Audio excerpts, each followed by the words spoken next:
and today he's gonna speak about microlensing. I'll give you a 5 minutes warning.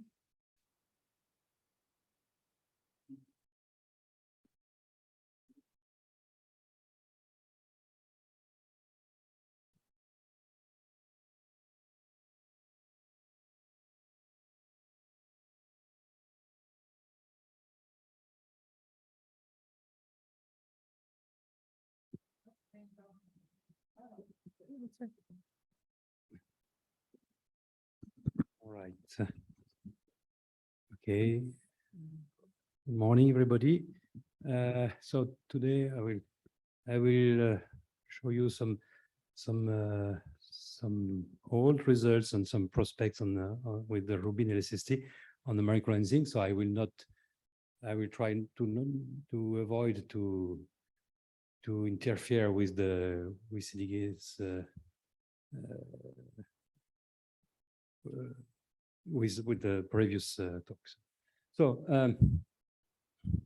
and the topics will be about the information that we can get from microlensing about the Milky Way structures, and I will just show the current status from the previous and from the running microlensing surveys.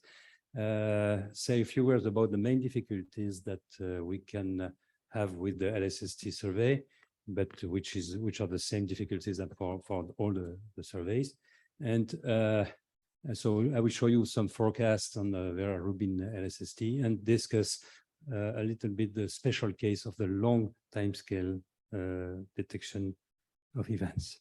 So the actors, the microlensing actors you have three actors in the microlensing: the observer, so you cannot do many things about the observer, just changing, for example, the position of one satellite or the Earth to benefit from parallax. You have a lens, an object which is the lens, which has no need to be a luminous object, can be a very light object, very light object, and you have also the sources. So all these objects belong, except the observer, they belong to one of these structures, which are the galactic bulge, galactic bar, and thin disk, possibly thick disk, spiral arms, and the invisible halo. So all these objects have their specific mass distribution, luminosity distribution, and also velocity distributions. For example, you have ellipsoids of velocity considering a source within the galactic plane. Okay, so this is the global scheme of the galaxy. So the main targets that have been studied so far by microlensing of the Magellanic Clouds, where you expect an optical depth of about 5 × 10⁻⁷, the galactic center, and the spiral arms. So now what we get from these three targets is we have several microlensing observables. First, if you look at event by event information, assuming simple events, I mean point source, point length, and constant transverse velocity, then you get very few information from a single event, just the Einstein crossing time, which is a combination of the transverse velocity and of the distances and the Einstein radius. So you have just to combine information when you take one event. But if you make a combination of all these events, you can get statistical information. So if you can obtain the optical depths and this from the Einstein duration distribution, you can get information on the mass distribution and also mass spatial distribution and also on the kinematical characteristic of the structures. Then if you are lucky enough to see non-standard events due to parallax, for example, Xalarap, which is the reverse of the parallax, extended source and multiple objects, then you get extra information, but this has been already discussed by the previous speaker. So I will not consider it for the rest of the talk. Okay, so the statistical information that you get from a large set of events are basically the optical depth, which is the probability for a star to be behind an Einstein disk, so or to be magnified by the factor larger than 1.34. So this is, since the disk, Einstein disk is proportional to the mass of the lens, this is basically at the first order does not depend on the mass distribution of the lenses within your structure. Now, the other information that we have is this Einstein ring crossing time, Einstein, so which is the ratio of the Einstein radius divided by the transverse velocity. Then, if you can exploit the first moments of the distribution, for example, it was the case in early times. So you have here a distribution. This is the observed distribution of duration, and you can compare with what you expect from your model. And that's a way to get information on the kinematical distributions. This just shows you also the impact of the transverse velocity distribution and on the Einstein radius. This is the surface that is covered by your lens during the observation time, and this is largely correlated with the rate of events that you expect. There is an interesting thing to remember is that the impact parameter U0 and the time of the maximum magnification T0 do not provide any physical information. That's just this is just related to the geometrical configuration, but it has to be it has to have a prior flat distribution, and this is important if you want to check that your population is really microlensing or something else. You have to check that this prior distribution is flat. Okay, so just one more comment about the optical depth. Usually people, when they speak about optical depth, they speak on the optical depth to a given distance, which is, for example, Magellanic Clouds. The problem, and then when you are looking at the galactic plane, is that the source distance is widely distributed. Then it's hard to consider the same concept of optical depth. Then we have to consider an average optical depth, which depends on the source population that you are observing. So it may depend on your telescopes, it may depend on your wavelengths also. So, for example, you see that in the central part of the galaxy, there is obscuration due to dust. Then the stars that you see are much closer to you in your catalog than the stars outside of these regions. Okay, so the ingredients, if you want to make a global interpretation of the microlensing information, which goes into both directions, you have microlensing information, then you can extract constraints from your galactic model. So this is all the ingredients that you have to take into account. First, sorry, you have to include your model of sources. So the best is the boson model of the Milky Way.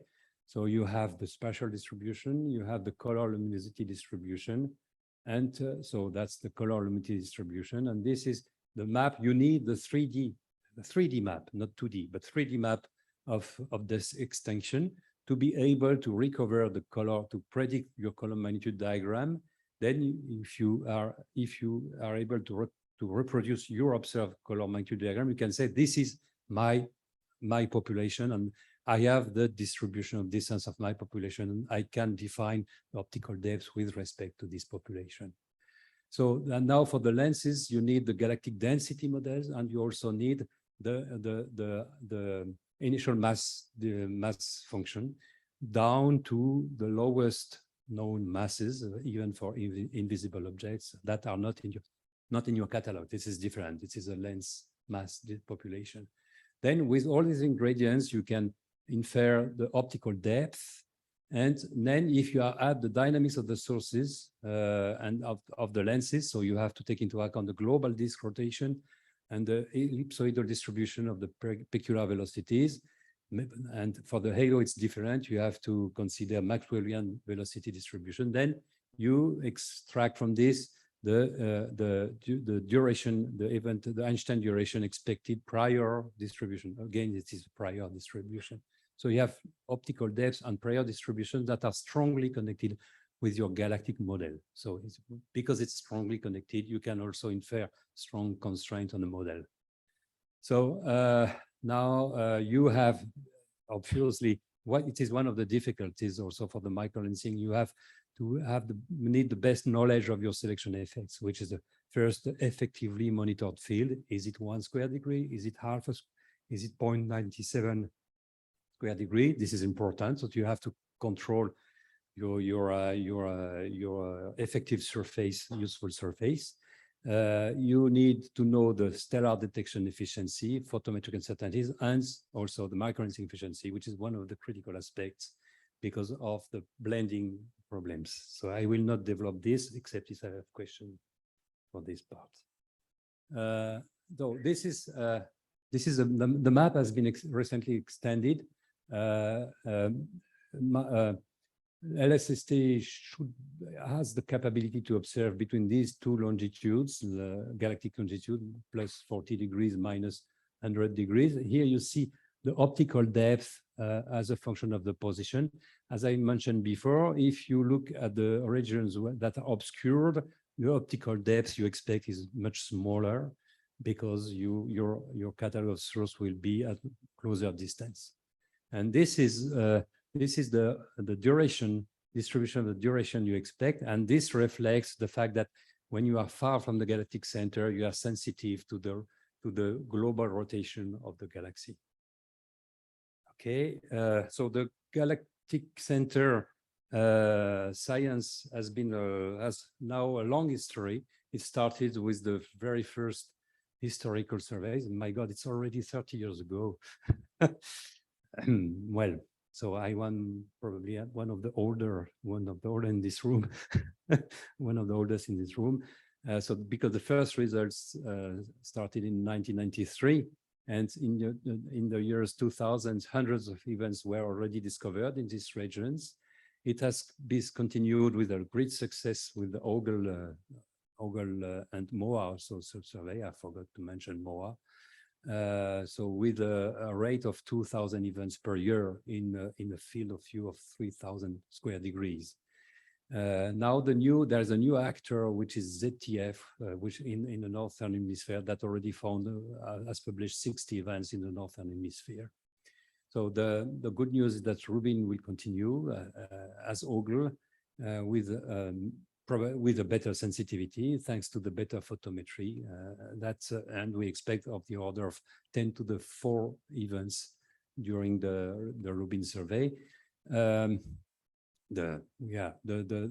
Because of the better photometry, you can detect the annual parallax, but maybe I will not go into the details of this effect. That's a way of to detect a very long time scale events just by the modulation of the line of sight, which is related to the rotation of the Earth around the sun. So the Milky Way spiral arms, it's not anymore the bulge now. The bulge is a somewhat reduced part of the sky. Now the spiral arms is much larger, much more extended. This has not really a long story, but a long development.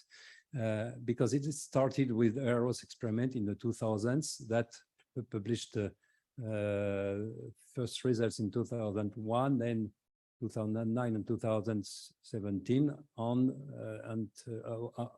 27 events in 4 patches that totalize 30 square degrees, relatively far from the galactic center. And these results have been isolated for a long time, but now it has changed recently, thanks to Ogle and ZTF and also Gaia. So there is now a total of 630 events in a wider domain of 3,000 square degree, and also the 60 events found by the ZTF. So again, in this region, this will be something that will be probably more exploratory than in the galactic bulge, because these regions are largely unknown yet until now. So just to illustrate, this was the first regions in the galactic plane, 4 small regions here, Beta Scuti, Gamma Normé, and Theta Musca. And now it's extended by Ogle in this it's very wide in a very wide domain of galactic longitude, that the number of stars that are monitored per square degree. But this is the position of the microlensing that has been discovered by this collaboration, and this is the microlensing optical depth as a function of the galactic longitude that they have recently published. So now to complete this picture, we have the ZTF galactic fields that are in the north part of the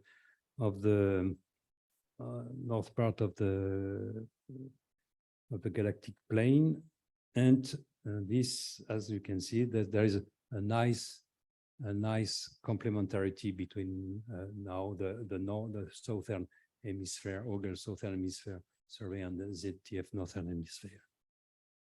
Okay, now a few words of forecast. So as was this has already been shown, that's we expect of the order of 10 to the 4 events, and this is the rate, and this is the number of events expected per square degree. You see in the very dense regions, the number of events that are expected per square degree can be very high. Now this has to be now corrected by the true efficiency of LSSA, and this will depend to the this is the prior distribution, and this will depend on the strategy. And this has been already discussed by somebody. So now I will just switch to a somewhat different subject, which is the special case for the long time scale events. So I just show you, all right, okay.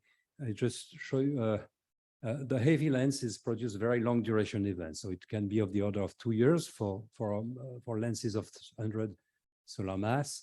The problem of the previous surveys is that they were too short in time and to have a good detection efficiency for the long time scale events. So this detection efficiency vanishes for these durations because of the limited duration of the surveys, and also the analyses were optimized to search for light lenses at this time. So this is the field that have been monitored within the Large Magellanic Cloud, and this is a total time of monitoring if you cumulate the observations from all the existing surveys. And what we had recently done is to combine the Metro public data with the EROS-2 data to benefit from longer light curves. So the target in this case is the Large Magellanic Cloud, and we found this new extension that exclude objects of up to 1,000 solar mass to be a major component of the hidden matter in the galactic halo.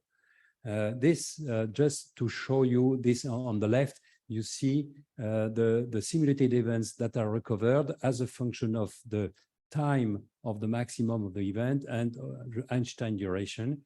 And this just shows you that for long events that are, for example, more than 1 year or few years, we are not anymore sensitive to the interseasonal gaps in of the sampling.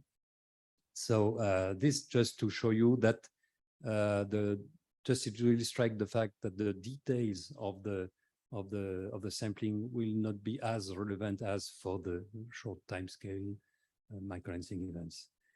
Okay, so what happens here? Why could we go from, because the previous limits were only 10 solar mass. Now we have gone to 1,000 solar mass. So what is